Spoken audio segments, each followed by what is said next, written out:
I died alone, in a room that smelled of industrial bleach and cheap apple juice. My 3 sons didn't make it to the hospital. They were too busy attending a country club gala with their father's new wife. As the heart monitor flatlined, I didn't feel fear. I felt a crushing, suffocating stupidity. I had bled myself dry for boys who wouldn't even cross the street to watch me die. Then I closed my eyes and woke up 15 years earlier. I died on a Tuesday. It was raining. I remember the sound of the water hitting the loose aluminum siding of the hospice facility. A cheap place, peeling paint, fluorescent lights that buzzed like trapped flies. David had picked it, my ex-husband. He claimed it was the best they could do on short notice, though the cancer had been eating my pancreas for 18 months. My phone sat on the rolling tray next to my bed. The battery was at 4%. No missed calls, no voicemails, just a single text message from Arthur, my eldest, sent 3 days ago. "Can't make it this weekend, Mom. Susan's having a crisis with the caterers for the gala. We'll try for next week. Tell the nurses to up your meds." Susan, David's second wife, the woman he left me for after I had spent 20 years balancing the household checkbook, scrubbing vomit out of carpets, and working double shifts at the pharmacy to put our 3 boys through out-of-state colleges. I stared at the ceiling. My breathing sounded like crumpled paper. My middle son, Leo, was probably securing the mortgage on his 3rd investment property using the trust fund I had depleted my own retirement to set up. My youngest, Wyatt, was God knows where. Probably asleep off a hangover on a designer couch I bought him. The monitor beside me beeped, a slow, lethargic rhythm. I had given them everything. My youth, my sleep, my ambitions, my spine. I had been the classic pathetic martyr mother, absorbing their disrespect, their tantrums, their endless demands for cash, always believing that deep down they loved me. "They're just finding themselves," I used to say. "Boys will be boys." What a joke. They weren't boys. They were parasites, and I was the decaying host. The pain medication wasn't working anymore. A deep, freezing ache started in my chest and radiated outward. It was creeping up my neck. The edges of the room began to darken, dissolving into a fuzzy static gray. I didn't panic. I just felt an overwhelming, heavy exhaustion. I was tired of hurting. I was tired of making excuses for men who viewed me as an ATM and a maid. If I could do it again, I thought, the darkness swallowing my vision. If I could just do it again, I wouldn't give them a damn dime. The monitor emitted one long, piercing, continuous tone. Then nothing. A sharp, burning sensation seared my hand. Ouch! I jerked my arm back, knocking a ceramic mug onto the linoleum floor. It shattered. Hot black coffee splashed across my bare ankles. I gasped, sucking in a lungful of air that didn't rattle. No fluid, no tumors, no smell of bleach. "Jesus, Clara, watch what you're doing." The voice hit me like a physical blow. I blinked, my vision swimming into focus. I was sitting at a kitchen table, oak wood scratched near the edges. Sunlight was streaming through a bay window, catching the dust motes in the air. The smell of burnt toast and ground coffee hung heavy. Sitting across from me was David. He didn't have the silver hair or the bloated alcoholic flush he possessed in my final days. His hair was thick, dark, and styled. He wore a crisp blue button-down shirt. He looked annoyed. He always looked annoyed with me. "Well," David sighed, tapping a silver pen against a thick stack of papers resting between us. "Don't just sit there.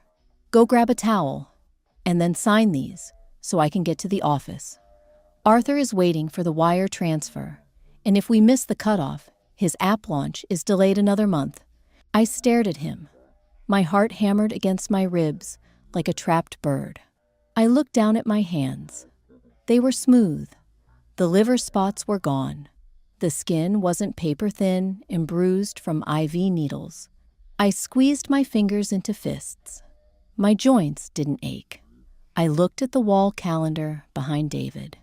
August 2011. 15 years. I had gone back 15 years. I knew exactly what day this was. It was the day I signed my death warrant. My father had passed away 2 months prior, leaving me a substantial inheritance, a life-changing amount of money, property stocks, and liquid cash. I had planned to use it to secure my retirement, maybe open the small bakery I had always talked about, but never had the capital for. But then Arthur came to me with a business plan for a tech startup. Leo needed a massive down payment for a house to impress his wealthy fiancé. Wyatt had racked up $80,000 in gambling debts and was facing legal trouble. And David told me it was my duty as a mother to provide for them. He brought these papers, a joint asset transfer. It would put my inheritance into a family trust controlled entirely by him and the boys. In my previous life, I had signed them. I had wiped up the spilled coffee, apologized to David for being clumsy, and signed away my father's legacy. Within 3 years, David would divorce me, taking the lion's share of the trust under a loophole I hadn't understood. Arthur's startup would fail, but he'd keep his executive salary. Leo would marry and cut me out of his life because his wife found my modest apartment depressing. Wyatt would bleed me dry until I couldn't afford my own medical insurance. I looked at the silver pen. Clara, David snapped his voice, sharp. The towel, and the signature. Now, I didn't move. The panic and disorientation were receding, replaced by something cold and hard. It started in my stomach and anchored my feet to the floor. It wasn't anger. Anger is hot and reckless. This was absolute clarity. No, I said. My voice sounded strange to my own ears. Steady, unapologetic. David stopped tapping the pen. His brow furrowed. No, what do you mean? No, just get a towel? It's not a big deal. I'm not getting a towel. You can clean it up yourself, I said, leaning back in the chair. And I'm not signing those papers. The silence in the kitchen was absolute, save for the hum of the refrigerator. David stared at me as if I had suddenly started speaking in tongues, his handsome face contorted into a mask of patronizing disbelief. He let out a short, breathy laugh. Clara, stop being difficult. We talked about this all night. The boys need this capital. It's an investment in their future, our future. It's an investment in Arthur's ego, Leo's vanity, and Wyatt's addictions, I said flatly. I watched the color drain from his face. For 20 years, I had never spoken of our children with anything less than blind adoration. I was the peacemaker, the buffer, the rug they all wiped their muddy boots on before walking into the house. Before David could formulate a response, the front door banged open. Footsteps pounded down the hallway, and Arthur strode into the kitchen. He was 23, wearing a fitted suit that cost more than my first car. He was checking his phone, not even bothering to look up. Dad, did she sign it yet? The developers in Bangalore need the retainer by noon, or they're walking. Arthur finally looked up, his eyes darting between the spilled coffee, the unsigned papers, and my face. What's the holdup? Your mother is having a moment. David said, his tone thick with warning. He looked at me, his eyes narrowing. She's just exhausted from the funeral stuff. She's going to sign it right now. He pushed the papers closer to me. He held out the pen. I looked at Arthur, my firstborn. I remembered the nights I stayed up with him when he had croup. I remembered working the graveyard shift at the pharmacy to pay for his private tutoring when he struggled with math. Then I remembered the hospital room, the text message. Susan's having a crisis with the caterers. I picked up the pen. David relaxed a smug smirk, touching the corners of his mouth. Arthur went back to his phone. I didn't sign the signature line. Instead, I drew a massive, thick, black line through the entire first page, tearing the paper slightly with the force of the nib.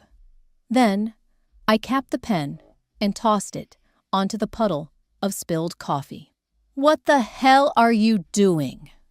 David roared, jumping to his feet. His chair scraped violently against the floor. Arthur dropped his phone on the table, his mouth open. "Mom, are you crazy? Those are legal documents." "They were," I said, standing up. I felt remarkably light. The gravity of 20 years of subservience was gone. "Now they're garbage, much like the business plan you pitched to me, Arthur." Arthur's face flushed dark red. "Excuse me? You don't know the first thing about tech. This app is going to revolutionize local logistics. It's a glorified delivery service that will bleed cash for 2 years before folding, leaving you with zero equity and a mountain of corporate debt," I said. I knew exactly how it played out. "And I am not using my father's money to subsidize your failure. Steer, Clara, enough." David slammed his hand on the table. The remaining coffee in the shattered mug dripped onto the floor. "You are being hysterical. You are going to stop this nonsense, print out a new copy, and sign it. These boys are your blood. They are your responsibility." "They are adults," I corrected. "Leo is 22. Wyatt is 20. Arthur is 23. My responsibility to clothe, feed, and finance them ended when they received their degrees. Degrees I paid for." I walked past David, ignoring his sputtering rage, and headed for the stairs. "Where are you going?" he demanded, following me into the hallway. "To pack." I took the stairs 2 at a time. My knees didn't creak. My lungs didn't burn. The vitality of a 45-year-old body felt like a superpower. I went into the master bedroom, the room I had shared with David for 2 decades. It looked exactly as I remembered it. Beige, safe, boring. I pulled my large hardshell suitcase from the closet. David stood in the doorway, crossing his arms. He was trying to regain control, trying to play the rational patriarch dealing with an emotional wife. "Clara, if you walk out that door, you don't come back. I won't tolerate these tantrums. You're embarrassing yourself in front of Arthur. Arthur can fetch his own water," I said, throwing open my dresser drawers. I didn't pack everything, just the essentials. Practical clothes, my jewelry box, which contained pieces from my mother, my passport, the original copies of my father's will, and the banking details for my inheritance. "You think you can survive out there without me?" David scoffed. The cruelty in his voice wasn't new, but my reaction to it was. It didn't sting. It just sounded pathetic. "You haven't worked a real job since the pharmacy. You have no career, no friends outside of my circle. If you leave with nothing." I paused, holding a stack of sweaters. I turned to look at him. "I leave with my father's money, David, the money you were trying to steal this morning. And as for our marital assets, I'll have my lawyer look into the offshore account you opened in the Caymans 3 years ago, the one you funnel your bonuses into." The smugness vanished from his face instantly. He went pale, his mouth working silently. He hadn't told me about that account. I had only found out about it during the divorce proceedings in my past life, far too late to claim my legal half. How do you... he stammered. I zipped the suitcase shut. The sound was loud and final in the quiet room. I know a lot of things, David. Like the fact that you've been sleeping with your junior associate, Susan, for the last 8 months. Tell her she can have you. You deserve each other. I grabbed the handle of the suitcase and walked toward him. He actually stepped back, giving me a wide berth. He looked terrified. I walked down the stairs. Arthur was at the bottom, joined now by Leo, who must have just come out of his room. Leo was wearing a plush bathrobe, rubbing sleep from his eyes. "Mom, what's going on? Dad's yelling," Leo complained. "Can you make breakfast? I have a viewing at 11. I stopped at the bottom of the stairs and looked at my 2 eldest sons. In my previous life, looking at them filled me with a deep, aching love. Now, I just saw strangers. Greedy, selfish strangers who would let me die alone in a bleak room while they drank champagne. Breakfast is in the fridge. Learn to use a stove," I said. "Mom, seriously, stop this." Arthur stepped in front of the front door. "You're acting crazy. Dad said you're leaving. Where are you going to go? You're ruining my life over a temper tantrum." "Move, Arthur," I said quietly. "No, not until you sign the papers. You promised me that money." I let go of the suitcase handle. I reached out, grabbed the lapels of his expensive suit, and shoved him hard against the wall. He gasped in shock, his eyes wide. I wasn't a large woman, but the absolute ferocity in my grip kept him pinned. "I owe you nothing," I whispered, my voice trembling with decades of suppressed rage. "I gave you my life. I gave you my youth. You took it all and demanded more. Never again. If you contact me, if you try to follow me, I will freeze the trust fund I set up for you and let you drown in your own debt. Do you understand me?" Arthur didn't speak. He just nodded, terrified. I released him, picked up my suitcase, opened the front door, and walked out into the bright August morning. I didn't look back. The drive away from the house was the quietest 2 hours of my life. I didn't turn on the radio. I just listened to the hum of the tires against the asphalt. My phone vibrated endlessly in the cup holder. Call after call.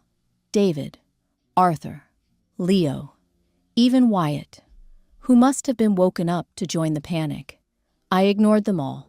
When I reached the city limits, I pulled into a gas station, took the SIM card out of my phone, and threw it into a trash can. Let them panic. Let them realize that the foundation of their entire existence, the quiet, invisible woman who cleaned their messes and paid their bills, was gone.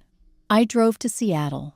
It was far enough away from our affluent suburb in California to make accidental run-ins impossible, but close enough to the ocean to feel like a fresh start. The first week was a whirlwind of practicalities. I didn't check into a luxury hotel, despite the millions sitting securely in my private bank account. Instead, I rented a modest, clean apartment in a neighborhood filled with young professionals and artists. It had exposed brick and large windows that let in the gray, comforting Seattle light. Next, I hired a lawyer. Not just any lawyer.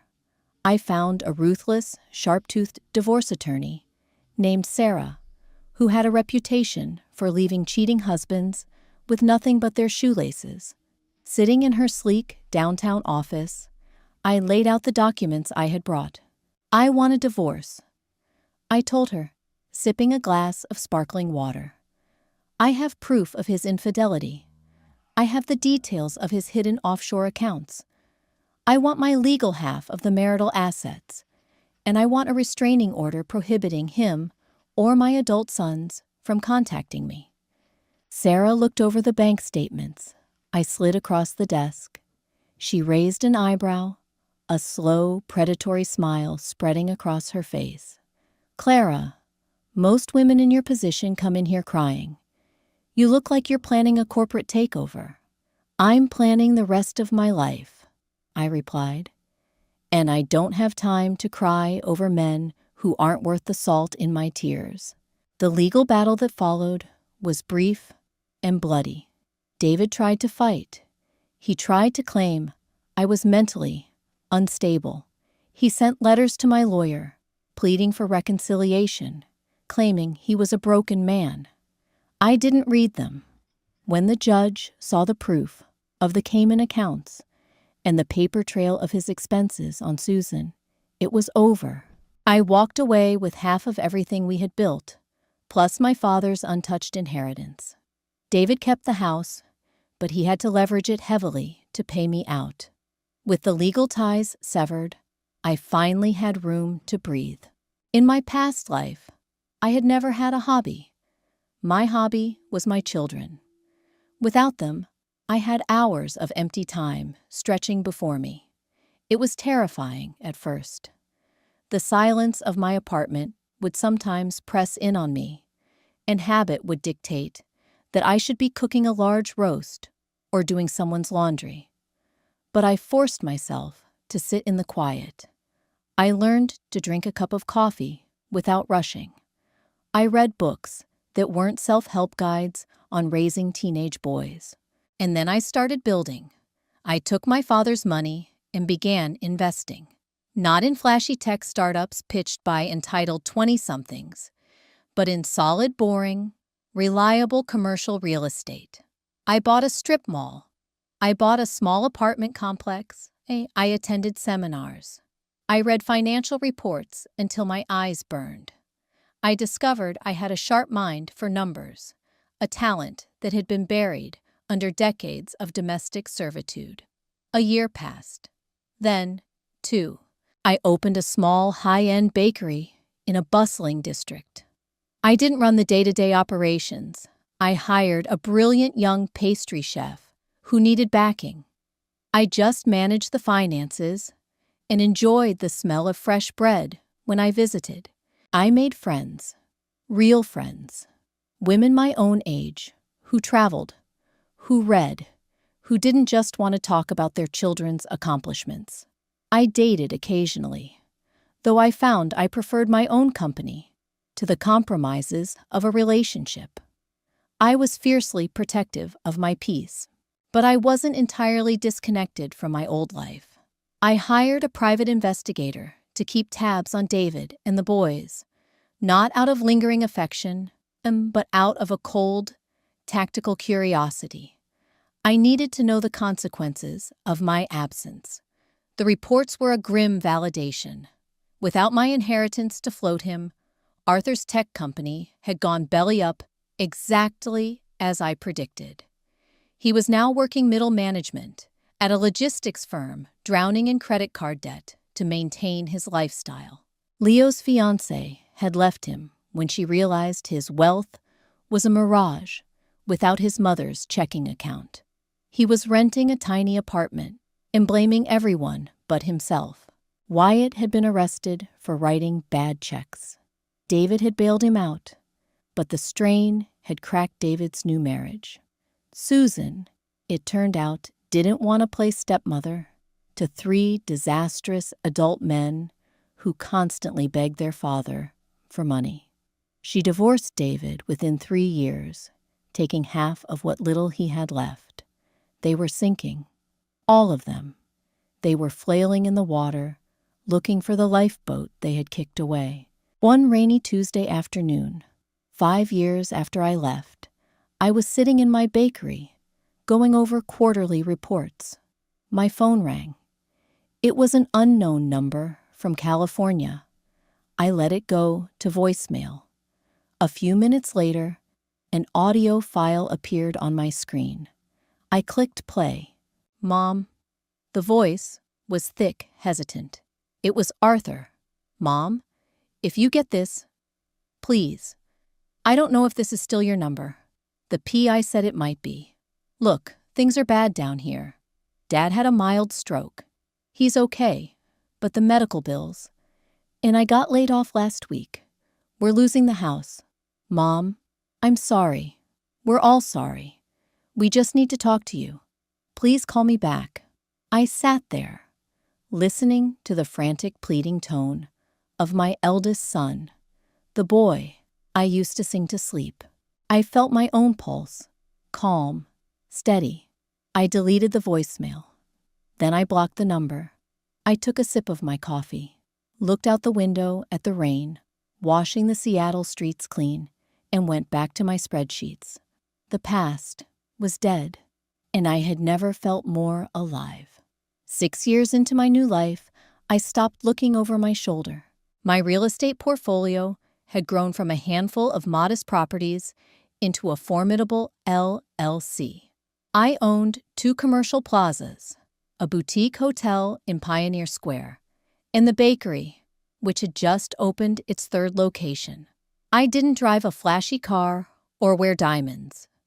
Wealth, I learned, wasn't about being seen. It was about being untouchable.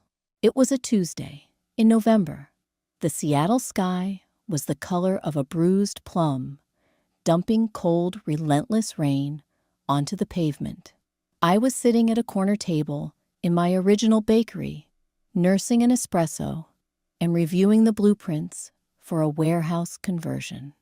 The smell of cardamom and roasting coffee usually settled my nerves. Then, the bell above the door chimed. I didn't look up immediately. The lunch rush was over, but we still got the afternoon stragglers. It wasn't until a shadow fell across my blueprints that I raised my head. "Mom." My breath caught in my throat, just for a fraction of a second. The instinct of a mother is a hardwired, stubborn thing. Before my brain could process the context, a tiny buried part of my chest tightened at the sound of the word. It was Wyatt, my youngest. He was 26 now, but he looked 40. The tailored, expensive clothes I used to buy him were gone. He wore a faded canvas jacket that was soaked through at the shoulders.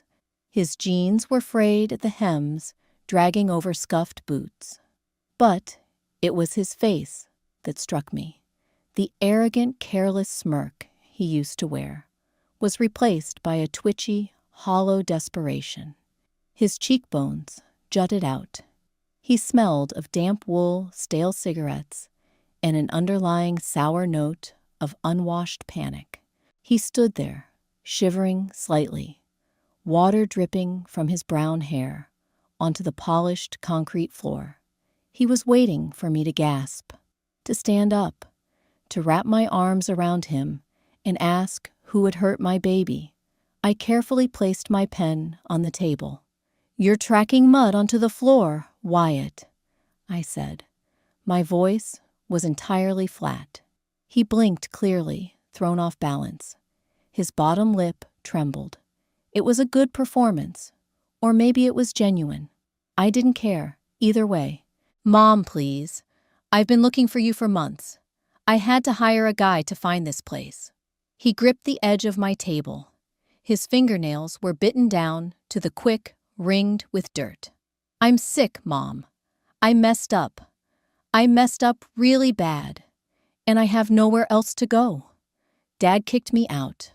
Arthur won't even answer my calls. I'm sleeping in my car." He let out a ragged sob, dropping his head. He was waiting for the maternal rescue protocol to initiate. I looked at him, really looked at him.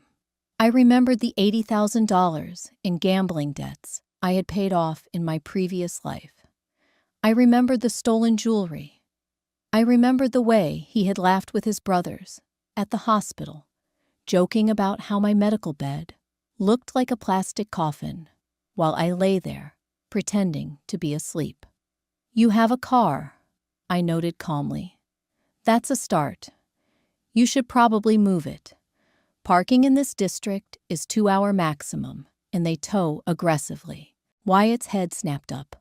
The sorrow in his eyes fractured, revealing the ugly, entitled rage simmering underneath. Are you serious? Did you hear me? I am homeless. I am your son. And I am telling you, I am starving. I hear you, I replied, taking a slow sip of my espresso. But I don't see how that is my problem. You're a monster, he hissed, his voice dropping in pitch. People at the neighboring tables were starting to look over. The barista, a sharp 20-something named Chloe, caught my eye and subtly picked up the landline phone. I gave her a microscopic shake of my head. Not yet. I'm a mirror, Wyatt, I said softly, leaning forward. I am simply giving you the exact amount of care and compassion you gave me, which is 0. I was a kid, he pleaded, though the anger was still twisting his mouth. You're supposed to forgive me. You have money now, Mom. Everyone knows. Dad said you stole millions from us. You're sitting here drinking fancy coffee while I'm dying out there. Just give me 10 grand, 5 grand, anything. I'll leave, and you'll never see me again. There it was, the transaction. If you don't leave this building in 5 seconds, I'm having you trespassed, I said, my tone hardening into concrete. And if you ever approach me again, my lawyers will bury you under a harassment suit so heavy you won't see daylight. Wyatt stared at me. He was looking for a crack in my armor, a flicker of hesitation. He found nothing. The woman who used to cry in the laundry room because she felt unappreciated was dead. The woman sitting before him was a stranger who owned the building. Fuck you, he spat his face, contorting into an ugly snarl. He slammed his hand on my table, rattling the espresso cup. You crazy, selfish bitch. I hope you choke on it. He spun around and stormed out the door, banging shut behind him, rattling the glass. I watched him walk down the sidewalk, shoulders hunched against the rain. I waited for the guilt to hit me. I waited for the phantom pain of a severed limb. It never came. I picked up my pen, smoothed out the blueprints, and went back to work. Year 8. I was 53 years old, and I had never looked better. Stress is what ages you, and I had systematically excised every source of it from my life. I woke up at 6 every morning, walked 3 miles along the waterfront, and spent my days managing my empire. I had a trusted circle of associates, a few close friends with whom I drank wine on Thursday nights, and a life entirely of my own design. My past only intruded via sterile legal channels now. I was sitting in Sarah's office. My divorce attorney had become my general counsel. Her office had upgraded to the top floor of a skyscraper, offering a panoramic view of the Seattle skyline. She slid a thick manila envelope across her mahogany desk. Well, Clara, your middle child, has decided to get creative. Sarah said, a dry, predatory amusement in her voice. I opened the envelope. It was a civil lawsuit. The plaintiff was Leo. I skimmed the legal jargon. It was a labyrinth of desperate nonsense. Leo was suing me for breach of fiduciary duty and intentional infliction of emotional distress. He was claiming that because I had originally verbally promised the inheritance money to the family trust before the divorce, I had acted with malicious fraud by taking it with me. He was demanding $2 million in damages. Who on earth took this case? I asked, tossing the papers back onto her desk. A strip mall lawyer in Fresno who works on contingency and clearly didn't do his homework. Sarah replied, leaning back in her leather chair. It's entirely frivolous. The statute of limitations on the divorce settlement has long passed. And verbal promises regarding inheritances aren't worth the breath it takes to speak them. He's fishing, hoping you'll settle out of court to avoid a public nuisance. I looked out the window at the ferries crossing Puget Sound. Leo, the smart one, the one who always sneered at my lack of a college degree. He used to bring his fiancée over for Sunday dinners and criticize my cooking, my clothes, the decor of my house. "Mom, you really need to update this place. It's embarrassing," he'd say while drinking the wine I bought and eating the food I cooked. "How are his finances?" I asked. Sarah flipped open a slim file. As my counsel, she kept a low-level monitor on their public records, just in case they tried something exactly like this. "Disastrous," Sarah said. "His credit score is radioactive. He's been evicted twice in the last 3 years. Currently working as an independent contractor for a low-tier real estate agency. But he hasn't closed a sale in 8 months. He's likely drowning in debt and thought a lawsuit might scare you into writing a check." I felt a cold, clinical satisfaction. They were learning the hard way that the world did not owe them a living. "We do not settle," I said, turning back to Sarah. "I wouldn't let you if you tried." She smiled. "But how hard do you want me to hit back? I can file a motion to dismiss, which the judge will grant in 5 minutes. Or we can countersue for legal fees and sanctions for filing a frivolous lawsuit." "Countersue," I said without hesitation. "Bleed him dry. I want him to owe your firm so much money he has to garnish his own non-existent wages. I want this Fresno lawyer to drop him the second he realizes we are a brick wall." Sarah's grin widened. "I'll draft the motion this afternoon. It will be a bloodbath." The lawsuit lasted exactly 4 weeks. When the judge saw the absolute lack of merit in Leo's claims, he didn't just dismiss it. He reprimanded Leo's lawyer in open court. We won the countersuit for legal fees. Leo was suddenly on the hook for $30,000 of my attorney's bills. A week after the ruling, my phone rang. It was an unrecognized number. I answered it, expecting a contractor. "You ruined my life," a voice screamed into the receiver. It was Leo. His voice was cracked, hysterical. "Are you happy now? I'm filing for bankruptcy because of you. You're a sick, twisted woman. You're my mother. I was your mother." I corrected, calmly, my voice icy. "Now I am a creditor. You have 30 days to remit payment to my legal team before we put a lien on whatever pathetic assets you have left." I hung up and blocked the number. I walked into my kitchen, poured myself a glass of expensive Pinot Noir, and started chopping vegetables for dinner. I was making a complex French stew. It took 3 hours to prepare. I didn't mind. I had all the time in the world. The 10-year mark approached quietly. There were no fireworks, no sudden epiphanies, just the steady rhythmic hum of a life well lived. I was 55.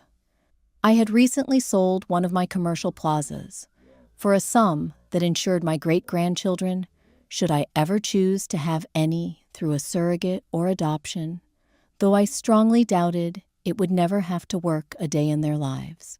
It was mid-October. The air was crisp, smelling of fallen leaves and wood smoke.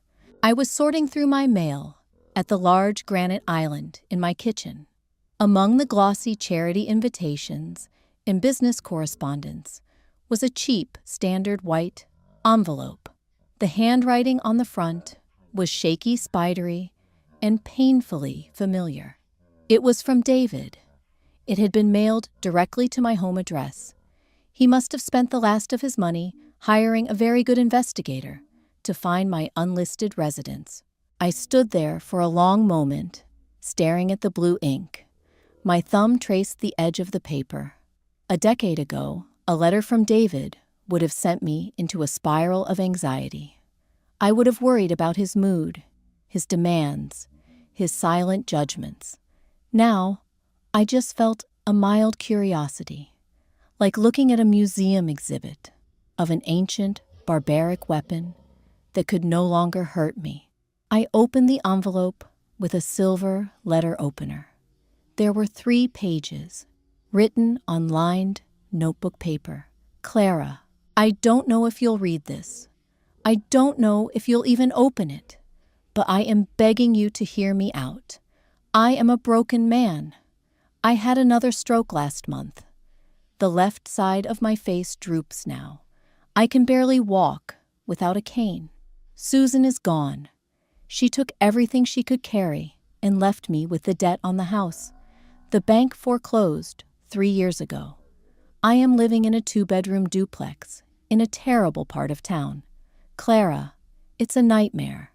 The boys are here with me, all 3 of them. I paused, reading that line again. The image formed in my head, a miserable, squalid little apartment filled with 4 arrogant men who had never learned how to do laundry, cook a meal, or manage a budget, all crammed together as their failures compounded upon one another.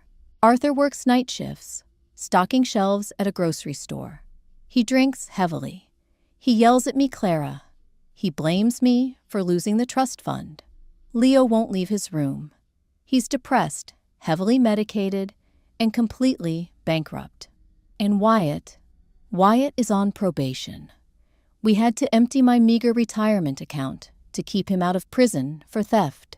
We are drowning. We sit in this cramped, filthy place, and we fight. We fight over groceries. We fight over the electric bill. We fight because we have nothing else left to do. I was wrong, Clara. I was so incredibly, foolishly wrong. I took you for granted. I treated you like a servant. I let the boys treat you like dirt because it was easier than parenting them. We thought you were weak. We didn't realize you were the only thing holding the roof up. Please, I know I have no right to ask.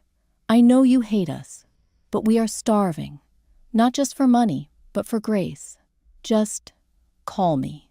Please, let me apologize in person before I die. David. I read the letter twice. There were no tears, no tightening in my chest. I walked over to the large windows of my living room. Outside, the Seattle skyline glittered against the twilight. The Space Needle glowed in the distance. My home was silent, warm, and smelled of lavender and old books. David wanted grace. He wanted absolution.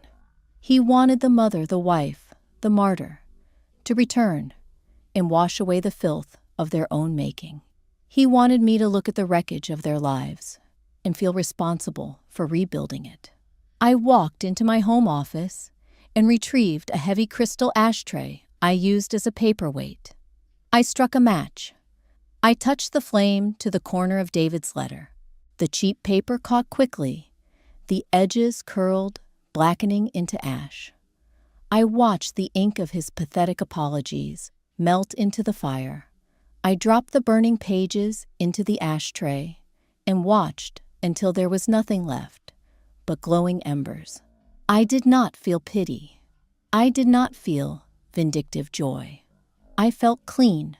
I walked back into the kitchen, picked up my phone, and called my travel agent. "Hi, Marcus.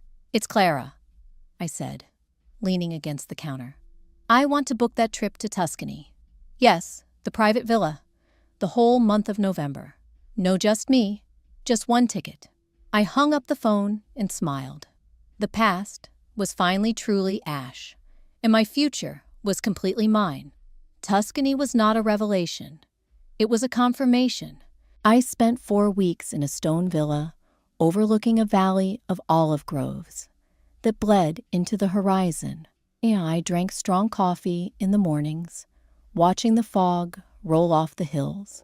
I walked through ancient narrow streets, the cobblestones uneven beneath my leather shoes. I didn't speak the language fluently, and that barrier was a comfort. It meant I only had to engage when I chose to. Nobody wanted anything from me. Nobody demanded my time, my money, or my emotional labor. When I returned to Seattle, the winter was giving way to a crisp, biting spring. The air tasted of salt and pine. I stepped out of the town car in front of my flagship bakery, pulling my coat tighter around my shoulders. The city was moving fast, and for the first time, I felt I was setting the pace. My lawyer, Sarah, met me for lunch the following Tuesday.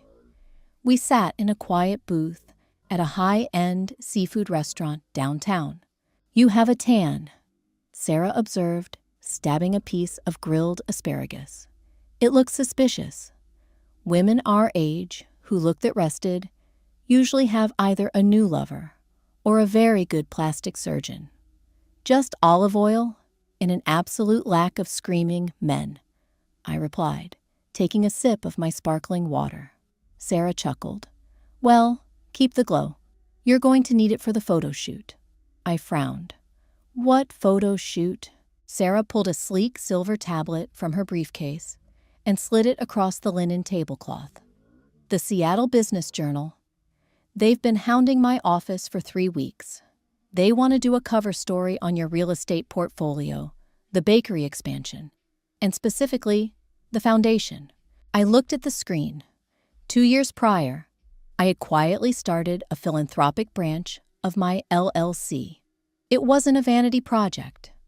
I didn't throw galas or bid on silent auction items just to be seen in an evening gown.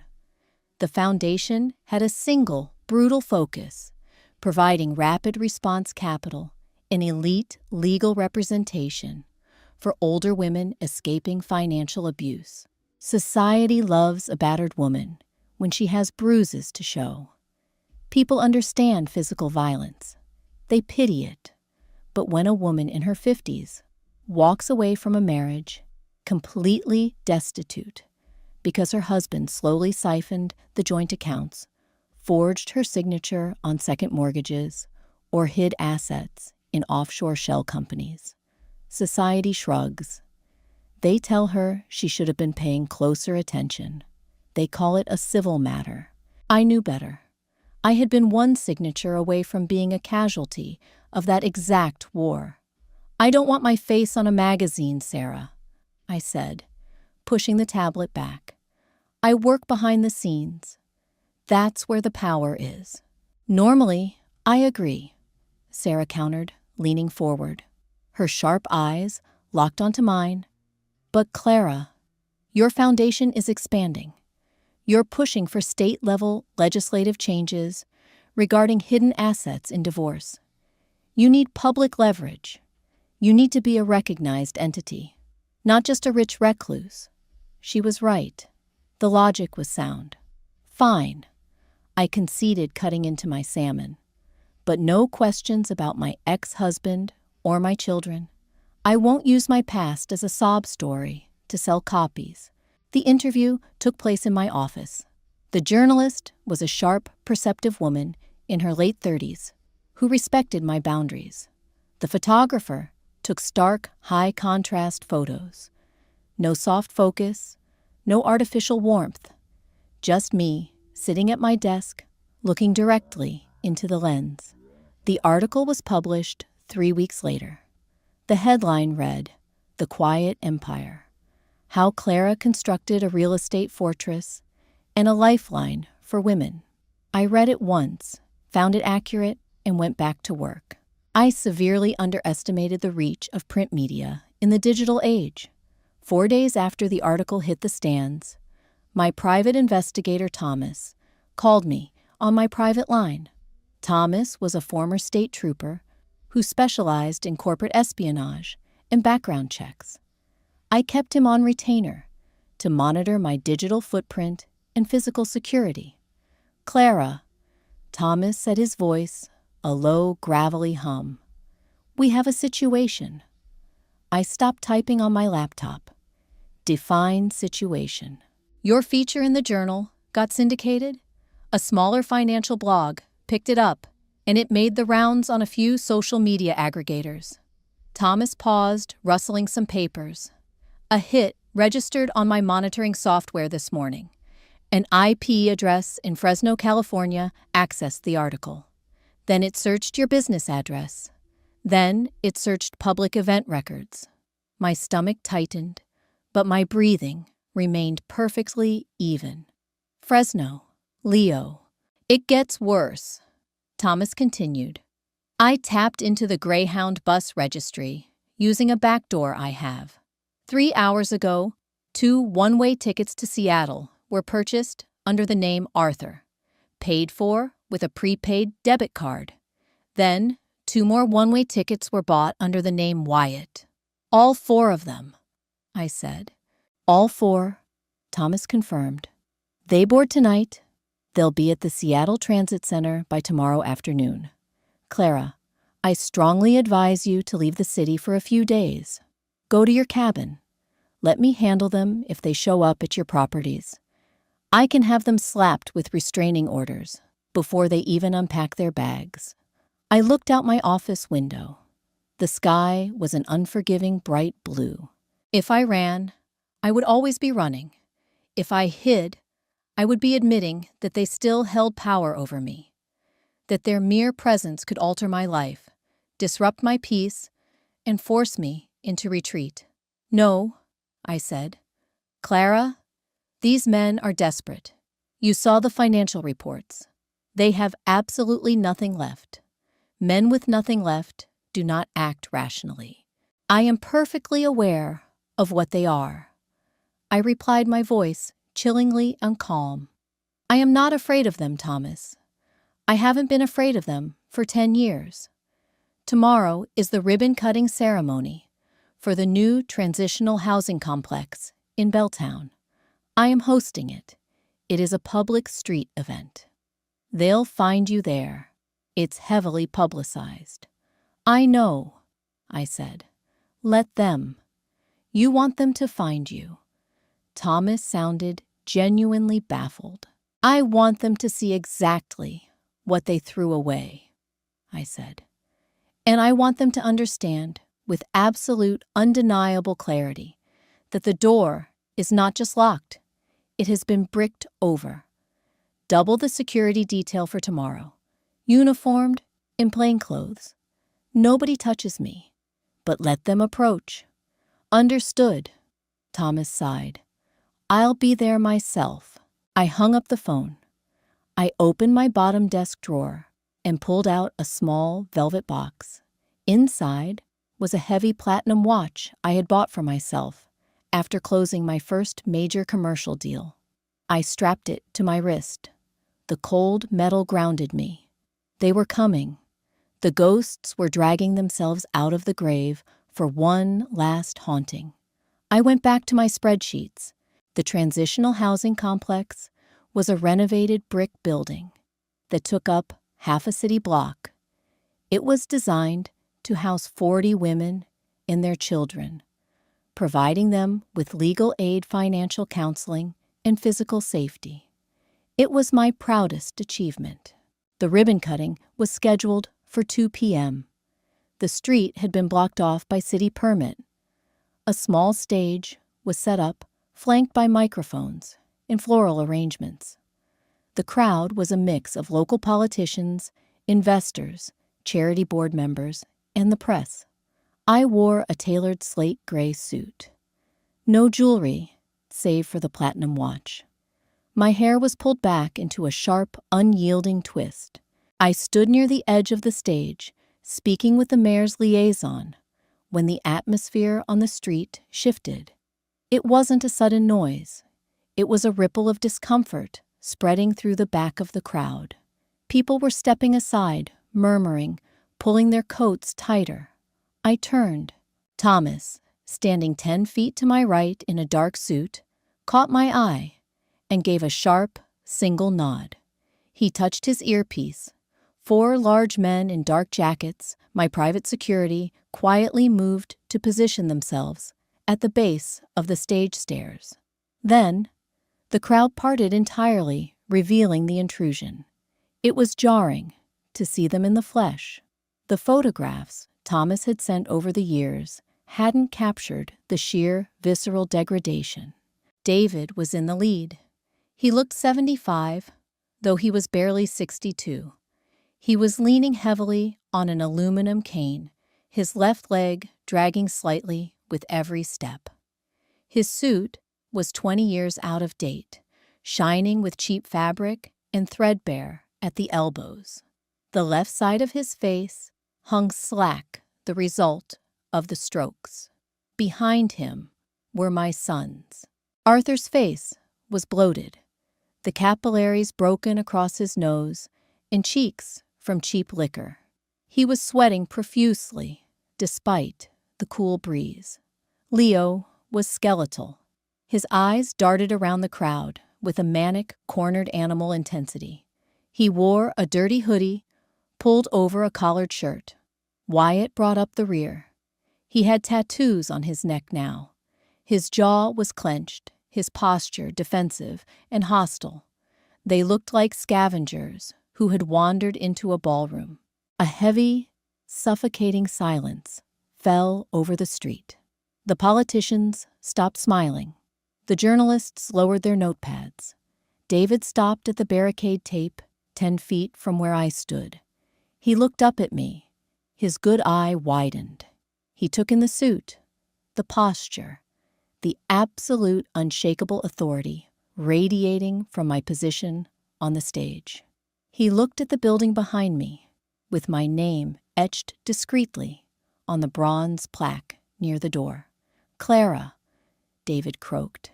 His voice was wet and weak. I stepped up to the edge of the stage. I didn't reach for a microphone. I didn't need one. In the dead silence of the street, my voice carried perfectly. "David," I said, "you are trespassing at a private permitted event." "Mom!" Arthur pushed past his father. He hit the barricade tape and gripped it with trembling hands. His fingernails were yellowed. "Mom, please. We saw the article. We saw the pictures. You have so much." "I do," I agreed calmly. "I built it. We took a bus for 20 hours. Leo blurted out, stepping up beside Arthur. His voice cracked high and hysterical. "We slept on the floor of the station. We don't have any money left to go back. We are starving, Mom. Look at us. Just look at us." "I am looking at you," I said. My gaze swept over the four of them, analytical and detached. "I see the consequences of greed, entitlement, and incompetence. You did this to us." Wyatt suddenly screamed, lunging against the tape.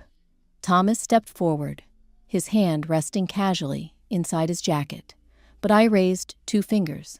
Thomas stopped. "You stole the money." Wyatt pointed a shaking finger at me, his face twisting with rage. "You took Granddad's money and you left us to rot. You're a thief. You abandoned your family." A collective gasp went up from the crowd. Whispers erupted. This was public. This was ugly. I didn't flinch. I took what belonged to me. I said my voice, cutting through the murmurs, like a scalpel. The inheritance was in my name. The marital assets were split evenly by a judge. The only thing I abandoned, Wyatt, was the role of your unpaid servant. I stopped funding your addictions. I stopped bailing you out of jail. I stopped absorbing your disrespect. "Clara, please," David interrupted. He dropped his cane. It clattered loudly against the asphalt. He reached out with both hands, his body trembling violently. "I was wrong. I was a terrible husband, a terrible father. I led them astray. Punish me. But they are your boys. They are your flesh and blood." Then it happened. David's knees buckled. Slowly, agonizingly, he sank to the concrete. He kneeled. Arthur stared at his father, then looked back at me. He let out a choked, ragged sob. The liquor and the exhaustion broke whatever pride he had left. Arthur dropped to his knees beside his father. Leo followed, burying his face in his hands, his narrow shoulders shaking as he wept on the street. Only Wyatt remained standing, staring at his kneeling family in horror. Then he looked at the security guards. He looked at the police officers standing by the barricades. The fight drained out of him, replaced by a hollow, crushing defeat. Slowly, Wyatt sank down to the asphalt, joining his brothers. 4 men, the men who had treated my existence as a joke, the men who hadn't bothered to visit my deathbed in another life. They were kneeling on the hard, cold concrete of a Seattle street, weeping and begging for my mercy. The crowd was dead silent. Even the traffic in the distance seemed to fade away. I looked down at them. "Get up," I said. The words were quiet, but they held the density of lead. Nobody moved. David just sobbed. His head bowed. "Get up," I repeated, my voice rising slightly. "Do not debase yourselves further. It is pathetic, and it will not work." Arthur looked up at me, his face streaked with dirt and tears. "Mom, we just need a chance. A loan. Just 10,000, 5,000. We can start over. I can get a real estate license. Leo can get therapy. We can be a family again. Please. We're on our knees, Mom. What more do you want?" I looked at Arthur, my firstborn. "I don't want anything from you, Arthur," I said. "That is the fundamental truth you refuse to understand. You are offering me apologies I do not want in exchange for money you have not earned." I walked down the 3 wooden steps of the stage. Thomas moved to intercept me, but I waved him off. I stopped just on the other side of the barricade tape, standing above them. "You think you are sorry for how you treated me," I said, addressing all 4 of them. My voice was steady, devoid of anger or pity. "You aren't. You are sorry that you are poor. You are sorry that the well ran dry." David looked up, his asymmetrical face twisted in anguish. "That's not true, Clara. I think about you every day. I think about how I threw away a good woman for nothing. You threw me away long before Susan," I corrected him. "You threw me away the day you decided my only value was what I could provide for you. You are on your knees right now because you are cold and hungry and desperate. If you had succeeded, if Arthur's tech company had taken off, if Leo had married his wealthy fiancé, if you had kept Susan and your offshore accounts, you would never have thought of me again. You wouldn't have checked to see if I was dead or alive." Arthur wiped his nose on his sleeve. "That's not true. You're our mother. A biological fact that means absolutely nothing," I stated. "Motherhood is not a suicide pact. I gave you 20 years. I gave you a pristine home, hot meals, endless patience, and an education that should have secured your futures. You squandered it. Every single advantage you had, you destroyed with your own arrogance." I turned my attention to Leo, who was still weeping into his hands. "Leo, you sued me. You dragged my name into a courtroom, hoping to extort me." I looked at Wyatt. "Wyatt, you came to my bakery 6 years ago and told me you hoped I choked on my money. Finally, I looked back down at David. And you, David. You tried to legally bind me to a family trust that would have left me destitute, specifically so you could continue financing your mistress." I took a step back, aligning myself perfectly with my security detail. "You are not victims of circumstance," I told them, my voice ringing out clearly over the hushed crowd.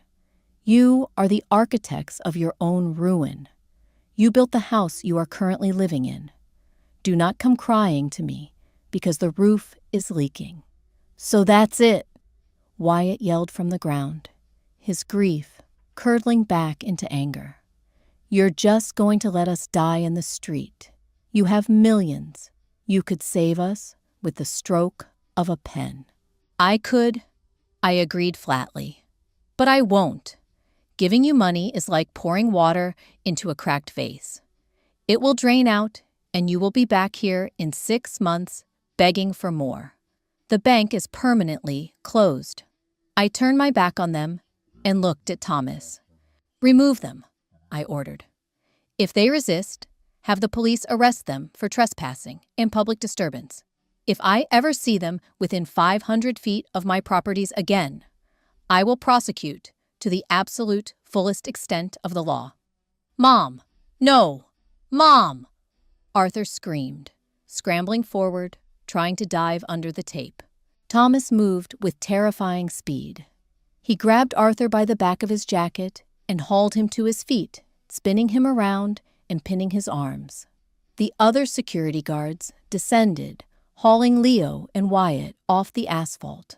2 nearby police officers jogged over, stepping in to assist with David, who was physically incapable of fighting back. I didn't turn around to watch the struggle. I didn't listen to the shrieking, the curses, the tearful pleas. I walked back up the stairs to the stage.